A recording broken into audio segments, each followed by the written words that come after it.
Au cours des derniers jours, la marine, l'armée de l'air, la force balistique, la force de soutien stratégique et la force de soutien logistique conjointe de l'APL ont travaillé ensemble autour de l'île de Taïwan pour mener des exercices d'entraînement conjoints systématiques et de haute intensité en mer et dans les airs. L'accent a été mis sur les opérations de contrôle aérien, les opérations conjointes anti-sous-marins et le soutien conjoint avec un entraînement au combat constant et l'utilisation systématique de troupes.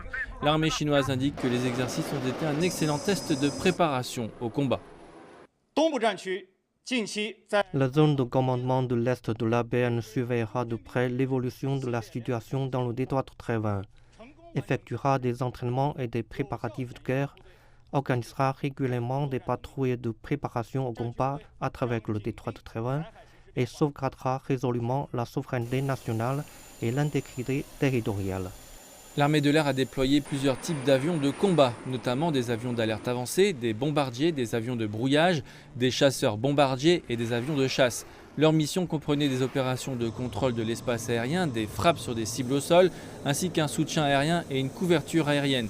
Les forces de frappe aérienne ainsi que des systèmes de lance-roquettes multiples à longue portée et des troupes utilisant des missiles conventionnels ont mené des exercices de frappe de précision conjointe sur des cibles. De plus, plusieurs formations de bombardiers ont survolé le détroit de Taïwan, tandis que plusieurs avions de combat ont mené des exercices conjoints avec des destroyers et des frégates. Les autorités ont déclaré que les opérations avaient testé les tactiques des systèmes de guerre dans des conditions basées sur l'information tout en améliorant les capacités de destruction de cibles insulaires cruciales avec des frappes de précision.